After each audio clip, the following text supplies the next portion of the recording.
ଶ୍ରାବଣ ଶେଷ ସୋମବାରରେ ବାବା ଚମ୍ପେଶ୍ୱରଙ୍କ ଦର୍ଶନ ପାଇଁ ପ୍ରବଳ ଭିଡ଼। ଭୋରୁ ଭୋରୁ ଲାଗିଲା କାଉଡ଼ିଆ ଓ ଶ୍ରଦ୍ଧାଳୁଙ୍କ ଲମ୍ବା ଧାଡ଼ି। ହର ହର ମହାଦେବ ଧ୍ୱନିରେ ପ୍ରକମ୍ପିତ ହେଲା ଅଙ୍ଗାରବନ୍ଧ ବାବା ଚମ୍ପେଶ୍ୱରଙ୍କ ପୀଠ। ଶ୍ରାବଣ ମାସର ଶେଷ ସୋମବାର ଅବସରରେ ଅନୁଗୁଳ ଜିଲ୍ଲା ଅଙ୍ଗାରବନ୍ଧସ୍ଥିତ ଚଣ୍ଡିଖମଣ ବାବା ଚମ୍ପେଶ୍ୱର ଶୈବପୀଠରେ ଦେଖିବାକୁ ମିଳିଛି ଭକ୍ତଙ୍କ ପ୍ରବଳ ସମାଗମ। ବାବାଙ୍କ ଦର୍ଶନ ଓ ପୂଜାର୍ଚ୍ଚନା ପାଇଁ ଦୂରଦୂରାନ୍ତରୁ ହଜାର ହଜାର ଭକ୍ତ ଓ କାଉଡ଼ିଆଙ୍କ ଆଗମନ ହୋଇଥିଲା। ମନ୍ଦିର ଭୋର ପ୍ରାୟ 3ଟାରେ ଖୋଲିବା ପୂର୍ବରୁ ହିଁ ଦର୍ଶନ ପାଇଁ ଧାଡ଼ିରେ ଅପେକ୍ଷା କରିଥିଲେ କାଉଡ଼ିଆ। ସକାଳ ବଢ଼ିବା ସହିତ ଭକ୍ତଙ୍କ ଭିଡ଼ ମଧ୍ୟ ବଢ଼ି ଚାଲିଥିଲା। ଶ୍ରାବଣର ଶେଷ ସୋମବାରରେ ବାବାଙ୍କ ଦର୍ଶନ ପାଇଁ ଭକ୍ତଙ୍କ ମଧ୍ୟରେ ଦେଖିବାକୁ ମିଳିଥିଲା ଭକ୍ତି ଓ ଉତ୍ସାହର ମାହୋଲ। ଭିଡ଼ ନିୟନ୍ତ୍ରଣ ଓ ଶାନ୍ତି ଶୃଙ୍ଖଳା ବଜାୟ ରଖିବା ପାଇଁ ପୋଲିସ ଓ ପ୍ରଶାସନ ପକ୍ଷରୁ ମଧ୍ୟ ବ୍ୟାପକ ବ୍ୟବସ୍ଥା କରାଯାଇଥିଲା।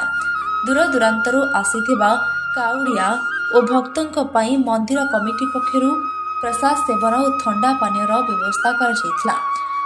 ବିଭିନ୍ନ ଯୁବ ସମାଜସେବୀ ସଂଗଠନ ମଧ୍ୟ ଷ୍ଟଲ୍ ଖୋଲି ଭକ୍ତଙ୍କୁ ଖାଦ୍ୟ ଓ ପାନୀୟ ଯୋଗାଇ ଦେଇଥିଲେ। ମନ୍ଦିର ପରିସର ଓ ଆଖପାଖ ଅଞ୍ଚଳରେ ଭୋଗ ସାମଗ୍ରୀ ଦୋକାନ ସହ ଭକ୍ତଙ୍କ ଭିଡ଼ ଯୋଗୁଁ ସୃଷ୍ଟି ହୋଇଥିଲା ଏକ ଆଧ୍ୟାତ୍ମିକ ପରିବେଶ। ଶ୍ରାବଣର ଶେଷ ସୋମବାରରେ ବାବା ଚମ୍ପେଶ୍ୱରଙ୍କ ଦର୍ଶନ ପାଇଁ ଭକ୍ତ ଓ କାଉଡ଼ିଆଙ୍କ ମୁହଁରେ ଥିଲା ଅପାର ଆନନ୍ଦ। ଭକ୍ତିମୟ ପରିବେଶରେ ଗୁଞ୍ଜରିତ ହେଉଥିଲା ହର ହର ମହାଦେବ। ମୋ ନାଁ ସୁଭଦ୍ରା ସାହୁ। ମୁଁ କାଙ୍ଗୁଲାରୁ ଆସିଛି। ଏଠାରେ ଲୋକମାନଙ୍କର ବହୁତ ଭିଡ଼ ହେଇଛି। ଶ୍ରାବଣ ମାସର ଶେଷ ସୋମବାର ହେତୁ ଅଧିକ ଭିଡ଼ ଲାଗୁଛି। ଆଉ ଭୋଳାନାଥଙ୍କୁ ଦର୍ଶନ କରିବା ତ ସମସ୍ତଙ୍କ ଭାଗ୍ୟରେ ଥିଲେ ମିଳେ। ସେତିକି ତ ହେଇଗଲାଣି 10 ବର୍ଷ। ଠାକୁରଙ୍କ ମହିମା ତ ବହୁତ ଅଛି। ଲୋକମାନଙ୍କ ମୁଖରୁ ଯାହା ବି ଆମେ ଶୁଣିଛୁ, ପୂର୍ବରୁ ଲୋକମାନେ ଏଠାକୁ ଅନେକ ଆସନ୍ତି। ଆପେ ଆପେ ଶିବ ଠାକୁର ଏଠି ଆବିର୍ଭାବ ହୋଇଛନ୍ତି। ଜୟ ବାବା ଚମ୍ପେଶ୍ୱର ନମ। ଜୟ ବାବା ଚଣ୍ଡୀ ଠାକୁରାଣୀ। ମୋ ନାଁ ହେଉଛି ଗିରୀଶ ଚନ୍ଦ୍ର ସ୍ୱାଇଁ। ଦେଖନ୍ତୁ, ଆଜି ହେଉଛି ଶ୍ରାବଣ ମାସ ଶେଷ ସୋମବାର। ସୋମବାରରେ ଆଜି ଭକ୍ତମାନଙ୍କର ପ୍ରବଳ ଭିଡ଼ ସମାଗମ ଦେଖାଯାଉଛି। ଯେଉଁ ଭକ୍ତଟି ଆସୁଛି ସେ ଲାଇନ ବାନ୍ଧି ଆମର ସୁଚାରୁ ରୂପେ ଭଲ ଭାବେ ଆମର ପରିଚାଳନା କମିଟି ମଧ୍ୟ ସେ ତାର କରିଛି। ଦୀର୍ଘ ଆଜକୁ ପ୍ରାୟ 1700 ଖ୍ରୀଷ୍ଟାବ୍ଦ ପୂର୍ବରୁ, ତା ପୂର୍ବରୁ କେତେ ଆମେ ବି ଜାଣିନୁ। ଯାହା ସାତପୁରୁଷରୁ ସେ ଯାହା କହି ଆସୁଛନ୍ତି ଆମେ ତାହା ବି ଆଜି ଗାଉଛେ। ଦେଖନ୍ତୁ, ମନ୍ଦିରର ଉନ୍ନତିକରଣ ଆମର ଯାହା ହେଉଛି ସେଇ ସବୁ ଦର୍ଶନୀମାନଙ୍କ ସବୁ ଭକ୍ତ ସମାଗମରେ ସେୟା ଚାଲିଛି। ଆମର ଏଠି ଚମ୍ପେଶ୍ୱର ମଣ୍ଡ ଅଛି, ଟ୍ରଷ୍ଟ ବୋର୍ଡ ଅଛି। ସେଇ ଟ୍ରଷ୍ଟ ବୋର୍ଡ ସେ ତାଙ୍କର ଯାହା ପରିଚାଳନା କରୁଛନ୍ତି ତାହା ମଧ୍ୟ ଖୁବ୍ ସୁରୁଖୁରୁରେ ଚାଲିଛି। ଏବଂ ଯେଉଁ ଭକ୍ତଟି ଆସୁଛି, ଦେଖନ୍ତୁ ମେଘ ସତ୍ତ୍ୱେ ସମସ୍ତେ ଗୋଟେ ଲାଇନ ବାନ୍ଧି ଆସି ଜନସମାଗମ ଏଠୁ ପ୍ରାୟତଃ 30ରୁ 40 ହଜାର ଜନସମାଗମ ହେଉଛି। ଜନସମାଗମରେ ଯେଉଁ ଆମର ଅଛନ୍ତି ଭକ୍ତ ଭାଇ ଆମର ଅଛନ୍ତି, ବାବା ଯେଉଁମାନେ ପାଣି ଢାଳି ଆସୁଛନ୍ତି, ସେମାନେ ମଧ୍ୟ ତାଙ୍କର ସମସ୍ତେ ଭକ୍ତମାନେ କାହିଁକି ଉପବାସ ବୋଲି ସେମାନେ ତାଙ୍କର ମାନେ ସବୁ ଭୋଗ ଅନ୍ନପ୍ରସାଦ ବି ହେଇଛି, ଅନ୍ନପ୍ରସାଦ ହେଉଛି। ଆଉ ପ୍ରଶାସନ ତରଫରୁ ମଧ୍ୟ ଆମର ଏଠି କିଛି ଆମର ପ୍ରଶାସନିକ ଅଧିକାରୀ ମଧ୍ୟ ଆସିନା ଟିକେ ସହଯୋଗ କରୁଛନ୍ତି। ଜୟ ବାବା ଭୋଳାଶଙ୍କର। ଆଜି ଆମର ଶ୍ରାବଣ ମାସର ଲାଷ୍ଟ ସୋମବାର। ଆଜି ଆମ ଏଇ ଚମ୍ପେଶ୍ୱର ମନ୍ଦିର ପାଖରେ ବହୁତ ଭକ୍ତ ଭାଇ ଦର୍ଶକ ମାନେ ଦର୍ଶନୀ ମାନେ ବହୁତ ଗୁଡ଼ିଏ ଭିଡ଼ ଲାଗିଛି।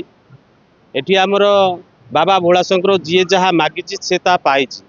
ଯେବେ ତମେ ବାବା ଭୋଳାଶଙ୍କର ପାଖରେ ପ୍ରାୟ ମୋ ଜାଣିବା ଜେଜେବାପା ଅମଳର ପାଖାପାଖି ଜାଣିବା କଥା ଯେ ଏଠି ଆମର କୌଣସି ଭକ୍ତକୁ ସାପ କାମୁଡ଼ିଲା, କୌଣସି ରୋଗ ହେଲା, ସେ ଆସିନା ଏଠି ଆମର ଅଧିଆ ପଡ଼ନ୍ତି 7 ଦିନ ପର୍ଯ୍ୟନ୍ତ। 7 ଦିନ ପରେ ବାବା ଭୋଳାଶଙ୍କର 7 ଦିନ ଭିତରେ ବାବା ଭୋଳାଶଙ୍କର ତାଙ୍କୁ ବର ପ୍ରଦାନ କରନ୍ତି। ସେ ରୋଗୀ ଭଲ ହେଇଯାଇ ଘରକୁ ଯାଆନ୍ତି।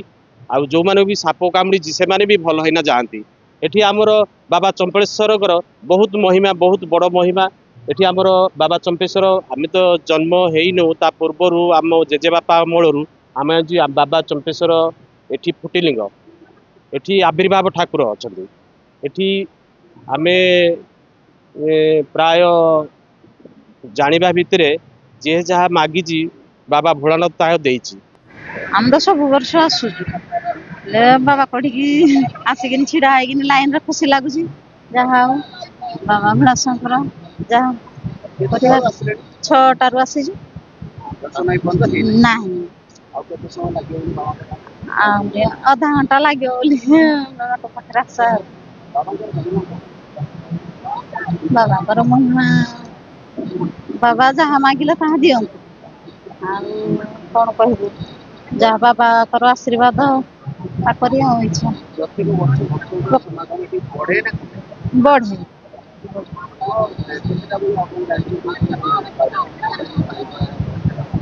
ଏଠି ରାତି 3ରୁ 4 ମୁଁ କହିପାରିବିନି, ମୁଇଁ ତ 5ଟା 6ଟାରେ ବି ସବୁ ବର୍ଷ ହିଁ ଆସୁଛି।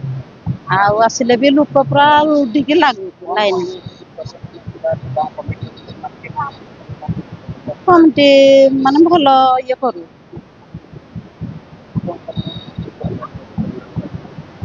ଲୋକ 12ଟା 1 ଯାକେ ଲାଗିବେ, ମାନେ ରାତି 4ରୁ ଲାଗିଲେନି ଆଉ ହେଇଯିବେ 2-3 ହଜାର। ନିହାତି ଭାବରେ ଆପଣମାନେ ଦେଖିପାରୁଥିବେ ଆଜି ଶ୍ରାବଣ ମାସର ଶେଷ ସୋମବାର ଭକ୍ତମାନଙ୍କର କିଭଳି ଭାବରେ ଭିଡ଼ ଲାଗିଛି। ଆଉ ବାବାଙ୍କର ମହିମା ଏଠି ଅପାର। ସମସ୍ତେ ଭକ୍ତ ଜାଣିଛନ୍ତି, ଆଖପାଖରୁ ବହୁତ ସହରାଞ୍ଚଳ ଏବଂ ଗ୍ରାମାଞ୍ଚଳରୁ ଭକ୍ତମାନେ ଆସିଛନ୍ତି। ଝିପିଝିପି ବର୍ଷାରେ ବି ମଧ୍ୟ ଭକ୍ତମାନେ ଆଜି ଛିଡ଼ା ହେଇକି ବାବାଙ୍କ ଦର୍ଶନ ଲାଭ କରୁଛନ୍ତି। ବାବାଙ୍କର ମହିମା ଅତି ଅପାର। ପ୍ରାୟ 1700 ଖ୍ରୀଷ୍ଟାବ୍ଦରୁ ଏଠି ବାବା ଆବିର୍ଭାବ ବାବା ଚମ୍ପେଶ୍ୱର ଏବଂ ଆମ ଅଙ୍ଗାରବନ୍ଧ ବାବା ଚମ୍ପେଶ୍ୱର ମନ୍ଦିର ପରିଚାଳନା କମିଟି କିଭଳି ଭାବରେ ଭକ୍ତମାନଙ୍କୁ ସୁରକ୍ଷା ଦେଇ ଦର୍ଶନ କରାଉଛନ୍ତି ଆପଣମାନେ ଦେଖିପାରୁଛନ୍ତି। ଆଉ ଭକ୍ତମାନଙ୍କ ପାଇଁ ମଧ୍ୟ ସେପଟେ ପ୍ରସାଦ ସେବନର ବ୍ୟବସ୍ଥା କରାଯାଇଛି। ସବୁ ପ୍ରକାର ସୁବିଧା ଅଛି। ଆଉ ମନ୍ଦିରର ଉନ୍ନତିକରଣ ବି ମଧ୍ୟ ଧୀରେ ଧୀରେ ଆଗକୁ ଲାଗି ରହିଛି। ଆଉ ଦେଖିପାରୁଥିବେ ଆପଣମାନେ କାଉଡିଆ ମାନଙ୍କର ମଧ୍ୟ ଭିଡ଼ ବହୁତ ଲାଗିଥିଲା, ଏବେ ଟିକେ କମିଗଲାଣି। ପାଖାପାଖି 2000ରୁ 3000 କାଉଡିଆ ଏଠାରେ ପାଣି ଢାଳିବାକୁ ଆସନ୍ତି ପ୍ରତି ସପ୍ତାହ। ଏଇ ସପ୍ତାହ ଯେହେତୁ ଶେଷ ସୋମବାର ଅଧିକା ଟିକେ ଭିଡ଼ ଲାଗି ରହିଛି। ଆଉ ଆମର କମିଟି ମେମ୍ବର୍ସ ମାନେ ସମସ୍ତେ ଏଥିପ୍ରତି ଧ୍ୟାନ ବି ରଖିଛନ୍ତି। ଶ୍ୟାମଗଡ଼ ନାୟକଙ୍କ ରିପୋର୍ଟ, ଷ୍ଟାର1 ଟିଭି।